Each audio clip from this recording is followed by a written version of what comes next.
കുറച്ച് ടിപ്സുകളൊക്കെ കളക്ട് ചെയ്തുകൊണ്ടാണ്. ഇതിലേതെങ്കിലും ടിപ്സൊക്കെ നിങ്ങൾക്ക് ഉപകാരമായി എന്ന് തോന്നിയിട്ടുണ്ടെങ്കിൽ വീഡിയോ ലൈക്ക് ചെയ്യാൻ വേണ്ടി മറക്കരുത്. പിന്നെ നിങ്ങളുടെ അഭിപ്രായങ്ങളൊക്കെ കമൻറ്റ് ബോക്സിൽ പറയണം കേട്ടോ. അപ്പോൾ നമുക്ക് നേരെ വീഡിയോയിലേക്ക് പോവാം. ആദ്യത്തെ ടിപ്പ്, ഇത് നമ്മുടെ വീട്ടിലൊക്കെ ഉണ്ടാകുന്ന സോപ്പ് പാത്രമാണ്, സോപ്പൊക്കെ ഇട്ട് വയ്ക്കുന്ന ഈ ഒരു പെട്ടി.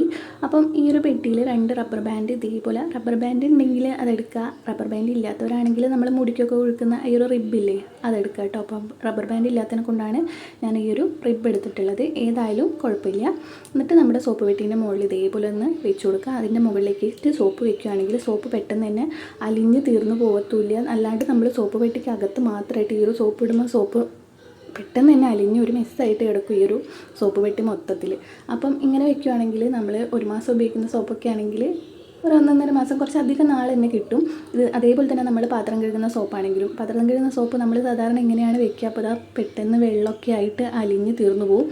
2-3 ആഴ്ചയൊക്കെ കിട്ടുന്ന സോപ്പ് നമുക്ക് ഒരാഴ്ച പോലും തികച്ച് കിട്ടാതെ അലിഞ്ഞങ്ങ് പോകും കേട്ടോ. അപ്പോൾ ഇതിൻ്റെ മുകളിലേക്ക് 2 റബ്ബർ ബാൻഡ് കുടുക്കിയിട്ട് അതിൻ്റെ മുകളിൽ സോപ്പ് വെച്ച് കൊടുക്കുകയാണെങ്കിൽ നമുക്ക് ഒത്തിരി നാളധികം സോപ്പ് ഇതേപോലെ തന്നെ ഉപയോഗിക്കാൻ വേണ്ടിയിട്ട് പറ്റും കേട്ടോ. അതേപോലെയാണ് നമ്മൾ സോപ്പ് പെട്ടിയൊക്കെ ഉണ്ടെങ്കിൽ അത് കളയാതിരിക്കുക. ഈ ഒരു സോപ്പ് പെട്ടീൻ്റെ അകത്ത് കുറച്ച് പഞ്ഞി ഇട്ടിട്ട് ഈ ഒരു പഞ്ഞീൻ്റെ അകത്തേക്ക് ഒന്നെങ്കിൽ പെർഫ്യൂമോ അല്ലെങ്കിൽ നമ്മുടെ കംഫർട്ടില്ലേ അതൊരു മൂടിയിൽ ഒഴിച്ചു കൊടുക്കുക. എന്നിട്ട് നമ്മൾ ബാത്റൂമിലൊക്കെ ഒട്ടിച്ച് വെക്കുകയാണെങ്കിൽ ബാത്റൂമിൻ്റെ അകത്തേക്കൊക്കെ കയറുമ്പോൾ നല്ലൊരു സ്മെല്ലായിരിക്കും. അതിൻ്റെ അകത്തുള്ള ബാഡ് സ്മെല്ലൊക്കെ അങ്ങ് പോയി കിട്ടും കേട്ടോ. അതേപോലെ തന്നെ നമ്മൾ തുണി അടക്കി വെക്കുന്ന അലമാരീൻ്റെ അകത്ത് ഇതേപോലെ എന്തെങ്കിലും ഒരു തുണീൻ്റെ അകത്തേക്കായിട്ട് ഈ ഒരു സോപ്പ് പെട്ടി ഇങ്ങനെ വെച്ച് കൊടുക്കുകയാണെങ്കിൽ അലമാരയ്ക്കകത്തൊക്കെ നല്ലൊരു സ്മെല്ലുണ്ടാവും കേട്ടോ. അടുത്തൊരു ടിപ്പിലേക്ക് പോവാം. ഇത് നമ്മൾ ഫ്രിഡ്ജിൽ മുട്ടയൊക്കെ വെക്കുന്ന ഈ ഒരു സ്റ്റാൻഡാണ്. ഈ ഒരു സ്റ്റാൻഡിനകത്ത് മുട്ട വയ്ക്കുമ്പോൾ നമ്മൾ ഈ ഒരു മുട്ടേൻ്റെ കൂർത്ത ഭാഗം ഇങ്ങനെ അടിയിലേക്കായിട്ട് വെച്ച് കൊടുക്കുകയാണെങ്കിൽ മുട്ട പെട്ടെന്ന് തന്നെ കേടായി പോവില്ല കേട്ടോ. ഒന്ന് ട്രൈ ചെയ്ത് നോക്കൂ. അടുത്തൊരു ടിപ്പിലേക്ക് പോവാം.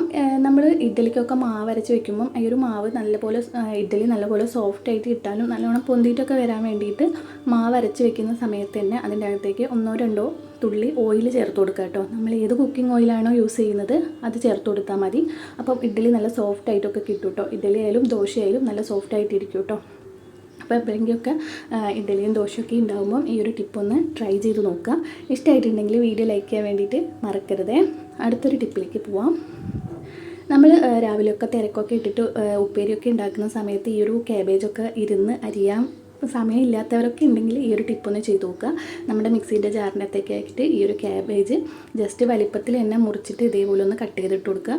അത് ഒന്ന് ജസ്റ്റ് ഒന്ന് ക്രഷ് ചെയ്തെടുക്കുക കേട്ടോ. അപ്പോൾ അത് ചെറുതായിട്ട് കിട്ടും. നമുക്കിതിലൂടെ സമയം ലാഭിക്കുക കേട്ടോ. ഇരുന്ന് മുറിക്കാൻ പറ്റാത്തവരുണ്ടെങ്കിൽ ഇങ്ങനെ ഒന്ന് ചെയ്ത് നോക്കുക.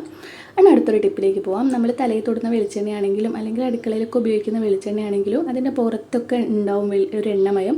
അപ്പോൾ നമ്മൾ ചിലപ്പോൾ ഇത് നമ്മളെ കൈ തട്ടിയിട്ടൊക്കെ മറിയാനൊക്കെ ഉള്ള സാധ്യതയുണ്ട്. പിന്നെ നമ്മൾ ഈ ഒരു കുപ്പി ഇങ്ങനെ പിടിക്കുമ്പോൾ തന്നെ നമ്മളെ കയ്യിൽ നിന്നൊക്കെ ഊർന്നൊക്കെ വീഴാനുള്ള സാധ്യത കൂടുതലാണ്. അങ്ങനെ വരുന്ന സമയത്ത് ഈ ഒരു ബോട്ടിലിൻ്റെ മുകളിലേക്കായിട്ട് 2 റബ്ബർ ബാൻഡ് ഒന്ന് കുടുക്കി വെച്ച് കൊടുക്കുക. അപ്പോൾ നമ്മൾ പിടിക്കുമ്പോൾ അവിടെ ഒരു ഗ്രിപ്പ് കിട്ടും. അപ്പോൾ ഈ ഒരു കുപ്പി നമ്മളെ കയ്യിൽ നിന്നൊന്നും വീണ് വെളിച്ചെണ്ണ താഴത്തേക്കൊന്നും തൂവിപ്പോകത്തില്ല കേട്ടോ. എപ്പോഴെങ്കിലും ഇങ്ങനെ ഉപയോഗിക്കുമ്പോൾ ഒന്ന് ട്രൈ ചെയ്ത് നോക്കുക. അടുത്തൊരു ടിപ്പിലേക്ക് പോകാം. നമ്മൾ അയൺ ബോക്സൊക്കെ ഉപയോഗിച്ച് കഴിഞ്ഞിട്ട് അതിൻ്റെ ഈ ഒരു വയറ് ഒന്നിക്കിൽ ഈ ഒരു അയൺ ബോക്സിൻ്റെ മുകളിലേക്കായിട്ട് തന്നെ ഒന്ന് ചുറ്റി വയ്ക്കുക. അല്ലെങ്കിൽ ഇതേപോലെ ഒന്ന് ചുറ്റിയിട്ട് ഒരു റബ്ബർ ബാൻഡോ അല്ലെങ്കിൽ എന്തെങ്കിലും വെച്ചിട്ടൊന്ന് കുടുക്കി വയ്ക്കുക കേട്ടോ. അപ്പോൾ ഈ ഒരു വയറിന് ഷോർട്ട്സ് ഒന്നും വരാൻ ഉള്ള സാധ്യത കുറവാണ്. അപ്പം ഇങ്ങനെ ഒന്ന് ചെയ്ത് നോക്കുക. അതേപോലെ തന്നെ കറണ്ടൊക്കെ ഇല്ലാത്ത സമയത്ത് നമുക്ക് ഇസ്തിരി ഇടണം എന്നുണ്ടെങ്കിൽ നിങ്ങൾക്ക് പറ്റിയിട്ടുള്ളൊരു ടിപ്പാണ്. അപ്പോൾ ഒത്തിരി ഡ്രസ്സൊന്നും ഇതേപോലെ ഇസ്തിരി ഇടാൻ പറ്റില്ല. അത്യാവശ്യം നമ്മൾ രാവിലെയൊക്കെ തിരക്കിട്ട് പോകുമ്പോൾ യൂണിഫോമോ അല്ലെങ്കിൽ ഓഫീസിലൊക്കെ പോകുന്നവരൊക്കെ ഉണ്ടെങ്കിൽ അപ്പിടുന്ന ഡ്രസ്സൊക്കെ ഉണ്ടെങ്കിൽ ഈ ഒരു ടിപ്പിൽ ഈ ഒരു രീതിയിൽ നമുക്ക് ചെയ്ത് നോക്കാൻ പറ്റും കേട്ടോ. അതിന് വേണ്ടിയിട്ട് ഈ ഒരു ഇസ്തിരിപ്പെട്ടി എടുത്തിട്ട് നമ്മുടെ ഗ്യാസ് ഒന്ന് ഓണാക്കിയിട്ട് മീഡിയം ടു ലോ ഫ്ലെയിമിൽ വെച്ച് കൊടുക്കുക. അതിൻ്റെ മുകളിലേക്ക് ഈ ഒരു ഇസ്തിരിപ്പെട്ടി വെച്ചിട്ട് ജസ്റ്റ് ഒന്ന് ചൂടാക്കി കൊടുക്കുക കേട്ടോ. ഇങ്ങനെ നമ്മൾ ചൂടാക്കി കൊടുക്കുമ്പോൾ ഈ ഒരു ചൂട് കുറച്ച് സമയം നിലനിൽക്കും. ഈ ഒരു ചൂട് വെച്ചിട്ട് നമുക്ക് എന്താണോ അയൺ ചെയ്യേണ്ടത് അത് എളുപ്പത്തിൽ അയൺ ചെയ്തെടുക്കാൻ വേണ്ടിയിട്ട് പറ്റും കേട്ടോ. ആദ്യമേ പറയാം, ഒത്തിരി ഡ്രസ്സൊന്നും ഇതേപോലെ അയൺ ചെയ്യാൻ പറ്റില്ല. ഒരു യൂണിഫോമൊക്കെ നമ്മൾ കുട്ടികളൊക്കെ സ്കൂളിൽ പോകുന്നവർക്ക് ഉണ്ടെങ്കിൽ ഒരു യൂണിഫോമൊക്കെ വയ്ക്കാൻ പറ്റും. ഇപ്പോൾ മഴ കൊണ്ട് കറണ്ടൊക്കെ പോകാനുള്ള സാധ്യതയുണ്ട്.